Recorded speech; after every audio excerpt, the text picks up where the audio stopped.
When Elvis Presley first took to the stage in the mid-1950s, conservative America had a heart attack.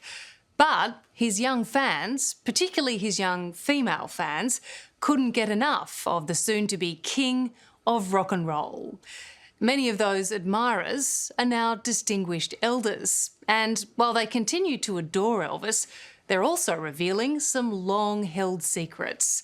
It seems the king actually dated quite a few of them when they were young teenagers. And for those with suspicious minds, Elvis Presley's obsession with 14-year-olds raises questions about him really being a devil in disguise. It was 1956 and the world had never seen anything like this. I was on the second row. I was up front. It was just wild. We were crazy little teeny boppers. Hysterical young women whipped into a frenzy by Elvis Presley's wild hip-thrusting and sultry voice. I remember how amazing he looked. I was just totally in awe, just screaming and hollering and carrying on. I wasn't pulling my hair out or anything like some were. Within months of this concert, Frances Forbes would become a secretive member of a teen pack of girls dating Elvis Presley. While we've always known that Elvis fell in love with 14-year-old Priscilla Beaulieu, what has been hidden until now was his infatuation with young girls. Tonight, we reveal the string of women, now in their 60s, 70s and 80s, who all dated Elvis when they were barely teenagers. How old were you when you met Elvis Presley? 14. Oh my goodness. I was just a baby. I was 14 years old. You're a child. Yes, I guess so. I practically grew up at Graceland. My mother used to call out here early in the morning and start yelling at me about being home in time for school. Frances lives just half an hour from Elvis's Memphis home. But since his death, she's stayed away from the place that holds so many special memories. It hadn't changed. It looks exactly the same. Today, she's decided to bring her granddaughter to Graceland to finally tell her story. I was out here just about every night that he was home. Yeah. It was here at these gates where Elvis spotted 14-year-old Frances in the crowd and invited her inside. What was your very first impression of him when you met him up close? He was better looking than I thought he was. He was incredibly good looking. The pictures of him do not do him justice. He had the most perfect face a person could ask for. He would call me Little Frances. It wasn't long before 22-year-old Elvis was asking little Frances here to Graceland on a regular basis. Sometimes for parties with friends, but more and more often, they were alone. Were you in love with him? Very much. He was my very first love, my very first kiss, everything. Was it a physical relationship? So. No, it wasn't a sexual relationship, not really. It was more like, teenagers, they neck, they kiss and carry on, but that's as far as it goes. At least that's the way it used to be. In those early years, Frances knew she was one of many, in competition with the local girls and a revolving door of Hollywood starlets. What was it like to share Elvis? Well, in the early years when I was 14 and 15, you didn't like to share him, but you did. You understood he was Elvis, Everybody wanted Elvis. I understand there were nights when you would spend all night at Graceland and then go home just in time to go to school. Many. And there's a lot of times I didn't go to school. I know my mother called out there several times, raising Cain with me about being home in time for school. But he got on the phone several times and he just kind of soothed her feathers a little bit and said, "I'll have her home in time." Elvis's behaviour is hard to believe, even for author Suzanne Finstad, who's had a decades-long obsession with the singer, especially his unusual relationship with 14-year-old Priscilla. Suzanne wrote the first Priscilla biography 20 years ago, but was recently shocked to discover the king's numerous teenage love affairs. And I didn't know that Priscilla was not the only 14-year-old girl, that he had a proclivity for teenage girls and that she was one in a long line. There was a series of 14-year-olds, and up until really he was 40. Yeah, no, it never stopped. And Elvis is someone who, because he became famous so young, he, I think, suffered from kind of an arrested emotional development. He, was suddenly a big rock and roll star, and he was still kind of frozen at a more elementary level. When Elvis was away from his Memphis girls shooting movies in Hollywood, his appetite for young teenagers never eased. In 1960, when he was 25, he spotted Sandy Ferrer in a photograph at her father's nightclub and asked to meet her. Despite Sandy being only 14, her parents eventually agreed. I had a frilly dress, a ponytail. He had a date with a beautiful, sexy actress, held my hand, kissed me on the cheek, and he was absolutely gorgeous. And then he called and said he wanted to date me, and my mother said, I don't care if you're King Farouk. My daughter's only 14. She doesn't date. And he said, oh, well, Mrs. Ferrer, you can come on the dates. How did that work? Yeah. What was that like? I thought, oh, well, this is kind of embarrassing, but it was the only way I could go. So it was at the Beverly Wilshire Hotel. He would order pizzas, banana splits, would sit and watch television, we'd dance, and it was fun. I mean, I had a really good time, and then my mom would take me home. But on the fourth date, Sandy's parents allowed her to go alone, the beginning of a whirlwind romance that today would be considered completely unsuitable. It was a lot of hugging and kissing. He would shave very closely for me, but my skin still, because he still was a man's face with little whiskers, I'd go to school the next day and my face would be all red and kind of raw. Did you ever feel jealousy, or did you notice, or did you know about, other women, other girls in his life? I was just so happy that he was calling me. I could have cared. Their relationship intensified, with Sandy working on some of Elvis's hit films as an extra.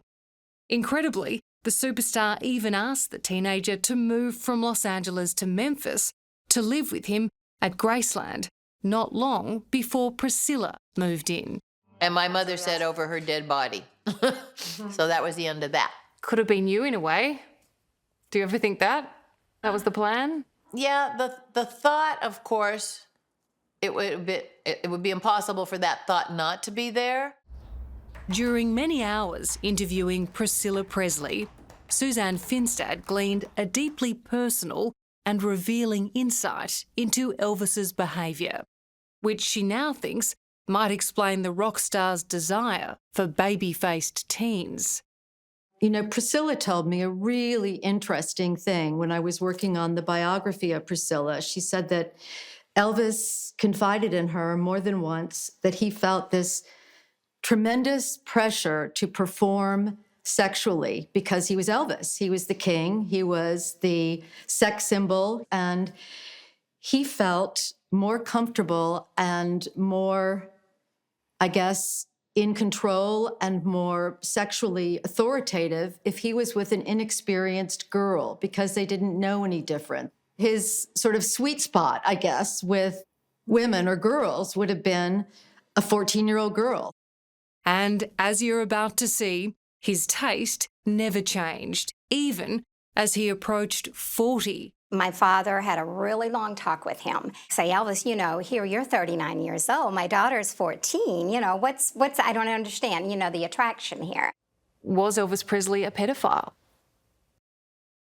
Risa Gosson still gets chills when she tries on this floor-length blue denim rhinestone coat. It was the height of fashion back in the 1970s, when Risa was treated to a once-in-a-lifetime shopping trip with the king of rock and roll, the beginning of an intense 6-month relationship. How old were you when you met Elvis? Oh my goodness. I was just a baby. I was 14 years old. That is very, very young, isn't it? Yeah, very young. It was 1974, and Risa was hanging out with Elvis Presley's younger stepbrothers when Elvis showed up. We get in this white Cadillac, pulls up a little later, and we get in the car. He was a gentleman right away because he looked through the rearview mirror. He turned around, smiled at me, and said, I've heard all about you. He seemed like such a gentleman that he just was so curious to know about me right away, right off the bat. The infatuation was instant and mutual. Elvis sweeping Risa off her feet during the high-end shopping trip, a dream come true for a 14-year-old girl. They closed down the whole store, and I had never been into a store like that in my life. And up behind me walked Elvis, and he said, that coat looks like it's just for you. So before I knew it, we were walking out with over $2,700 worth of clothes he bought me. That same day, Elvis invited Risa back to Graceland, the first of many visits to his Memphis home, where they spent more and more time alone. And what sort of things did you talk about? Because, I mean, you're 14 and this is a 39-year-old man. So we were just talking about things I liked, and I was talking about all of his cars he had. And then I asked him, I said, why... I'm curious to know why you're even interested in a girl my age, being so young.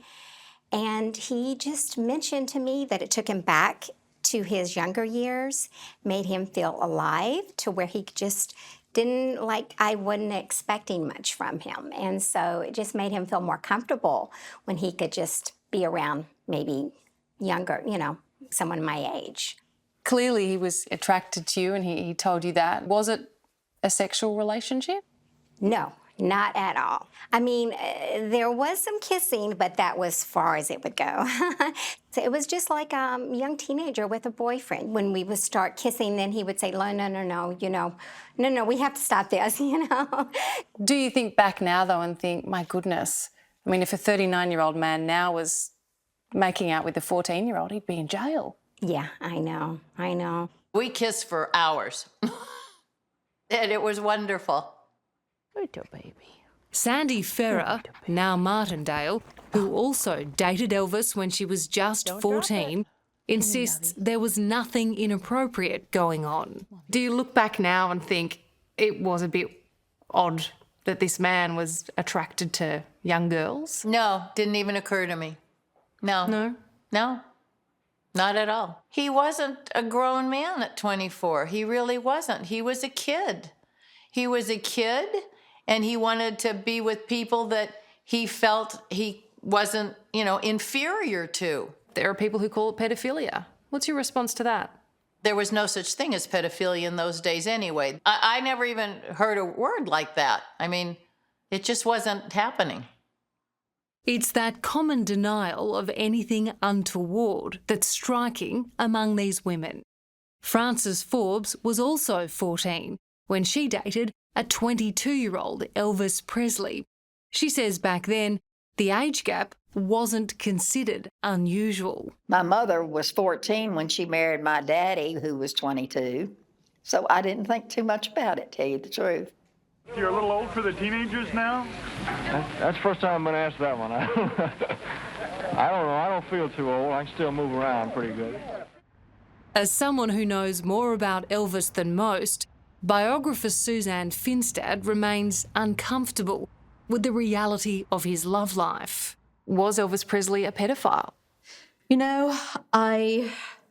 I think part of it was there were psychological elements at play with Elvis, not that excuses the age of the girls that he was dating.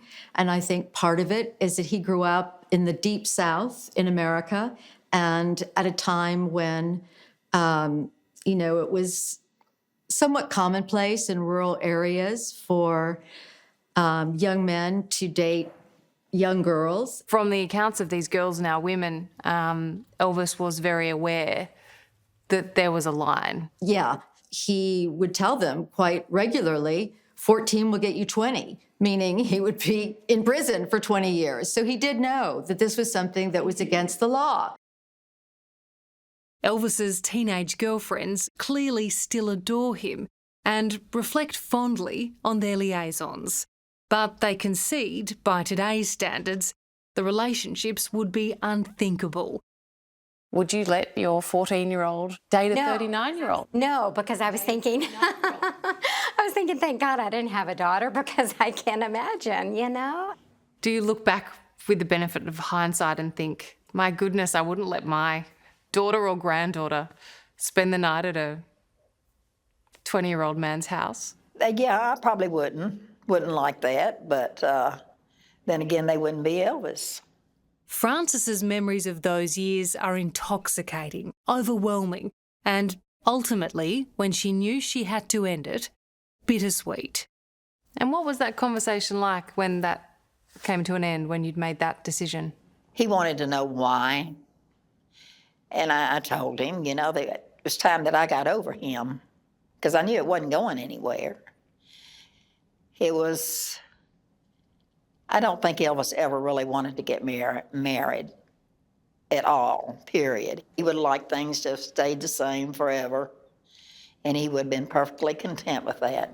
His timeless voice still brings back cherished memories of an extraordinary but unusual bond with a man whose life ended far too soon. When you think of his body of work, of recordings, of movies, he didn't have too much time to be screwing around with girls. He worked most of his life. So whatever enjoyment he got, other than that, God bless him for it, you know? Hello, I'm Amelia Adams. Thanks for watching 60 Minutes Australia.